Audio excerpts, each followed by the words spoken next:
Les Gilous, scène 1, première. Salut à tous et bienvenue dans cette nouvelle vidéo. Je suis en compagnie de Gigi. et moi c'est Loulou. Alors aujourd'hui nous allons vous parler du film Le Kourks, sorti le 6 septembre 2018. C'est parti. Le 10 août 2000, le Kourks, sous-marin de 2 fois la taille d'un Boeing 747 et d'une surface égale à celle d'un terrain de football, fleuron de la flotte du Nord russe présenté comme l'insubmersible, appareil pour prendre part à des manœuvres en mer, celle-ci d'une ampleur sans précédent depuis 10 ans, réunissant 30 navires de surface et 3 sous-marins. Le surlendemain, 2 explosions internes si puissantes qu'elles sont enregistrées par des sismographes jusqu'en Alaska et envoient le Kourks au fin fond des eaux arctiques de la mer Barents. Au moins 23 des 118 hommes d'équipage réchappent aux flammes. Durant les 9 jours qui suivent, le monde entier est en émoi tandis que les opérations de sauvetage échouent et que l'aide internationale est écartée. Une adaptation minutieuse. Le Kourks s'appuie sur l'ouvrage du journaliste Romer Moore, A Time Today, The Untold Story of the Kourks Tragedy, qui dissèque les différentes expertises scientifiques ainsi que les derniers instants des sous-mariniers condamnés. Un réalisateur désiré. Thomas Vinterberg, plus connu en tant que cofondateur du Dogme 95, mouvement dont se revendique son film Festen, est généralement à l'origine de ses projets et signe lui-même ses scénarios. Dans le cas du Kourks, c'est Matthias Schoetenhardt qui lui a soumis le script après avoir travaillé ensemble sur Loin de la foule déchaînée. Thomas Vinterberg a dû s'éloigner de la réalité sur certains points afin d'adapter un souffle dramatique à son film. Un casting plutôt américain avait été initialement envisagé bien que Colin Firth et Matthias Schoetenhardt furent déjà de la partie. Finalement, les producteurs et le réalisateur ont décidé d'en faire un projet européen. Poutine absent. Le personnage de Vladimir Poutine devait à l'origine apparaître dans 5 scènes, mais le rôle ne fut jamais casté. Selon The Hollywood Reporter, Luc Besson, souhaitant recentrer le script sur le naufrage et moins aborder la question politique. On peut aussi imaginer qu'EuropaCorp ait craint un piratage informatique comme celui qui avait frappé Sony au moment de la sortie du film L'interview qui tue. Lors du naufrage du Kourks, Vladimir Poutine venant de prendre ses fonctions de président et se reposer dans sa demeure au bord de la mer Noire. Le tournage. La plus grande partie du film a été tournée en Belgique, en particulier dans les studios AED à Anvers et dans plusieurs décors naturels. 3 des 4 semaines du tournage se sont déroulées en France, principalement dans les bases militaires. Le Redoutable. Plusieurs plans ont été tournés dans le vrai sous-marin, le Redoutable, qui se trouve à la Cité de la Mer à Cherbourg.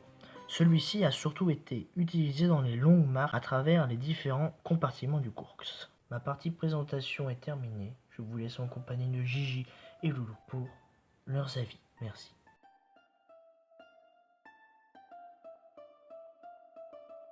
Passons maintenant à la partie analyse. Alors, dis-moi les impressions que tu as eues par rapport à ce film. Alors pour moi, c'est un très beau film. D'ailleurs, il faut rappeler que c'est dans les années 2000 que ça s'est passé. Et on était à la fin de guerre froide, on était encore un climat un peu, comment dire, un peu de tension extrême entre les deux camps, c'est-à-dire l'Amérique et puis la Russie. Et ça retrace vraiment bien comment était l'état d'esprit du gouvernement russe à l'égard des aides extérieures. C'est vraiment un gouvernement très fier, on va dire. C'est un gouvernement qui ne veut pas d'aide, qui veut se débrouiller par lui-même.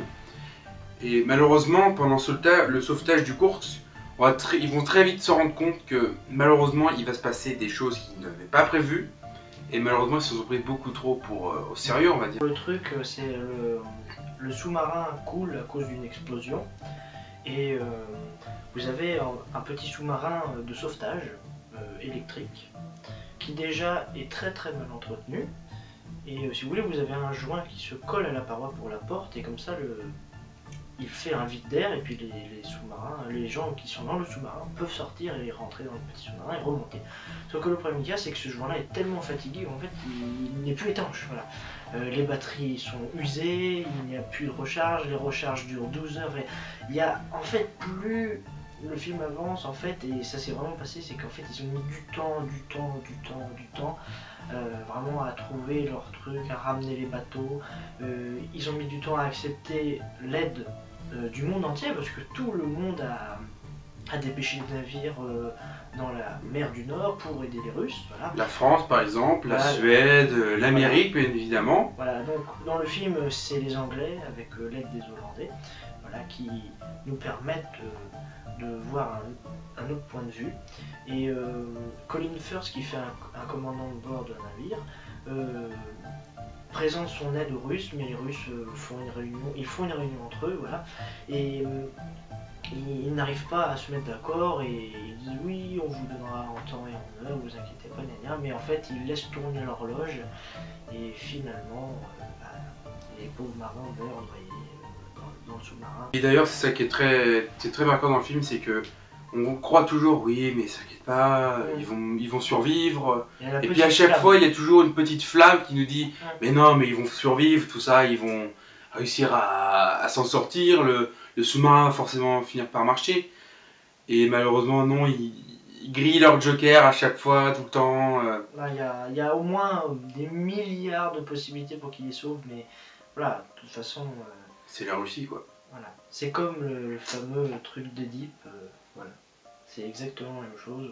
On sait ce qui va se passer, mais on a toujours l'espoir que... Ah, et non, finalement, il meurt, voilà. Et puis le personnage principal, qui est incarné par Matthias Schoenaerts, est vraiment...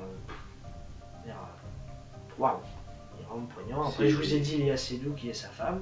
Voilà, Colin Firth qui fait l'anglais, comme je vous ai dit. Et voilà, il y a plein d'acteurs comme ça. Et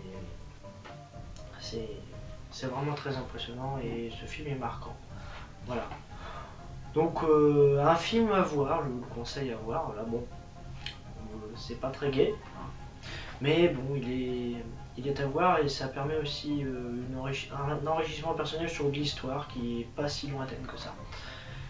Donc voilà. Pour moi c'est un film à voir absolument. Si vous aimez tout ce qui est histoire, surtout oui, tout ce qui est surtout, histoire. Ouais. Après pour l'action, il n'y a pas vraiment d'action en fait. C'est surtout on va dire du suspense en fait. Ils vous tiennent au fil. C'est ce qu'on dit. Comme on disait, la petite flamme, elle est toujours là pendant tout le long du film et elle s'éteint au moment où l'image se rétrécit. Voilà, donc... Merci d'avoir regardé cette vidéo. Voilà. Laissez-nous un petit commentaire si vous voulez. Et surtout, laissez-nous un commentaire pour nous dire quel film vous voudrez voir, qu'on voudrait qu'on analyse. Voilà. Oui, pour l'analyse, bien évidemment. Voilà. Parce que nous, on est totalement ouvert. Voilà. On en a beaucoup. On en a beaucoup, voilà. On est totalement ouvert. On est ouvert à toutes vos suggestions. Donc voilà, ça peut être n'importe quel film d'horreur, film d'action, film comédie. Fantastique aussi. Fantastique, oui. Il y a plein de trucs. Voilà, et voilà, dites-nous comment vous avez pensé la vidéo. Et si ça t'a plu, abonne-toi. Allez, salut la topette! à plus.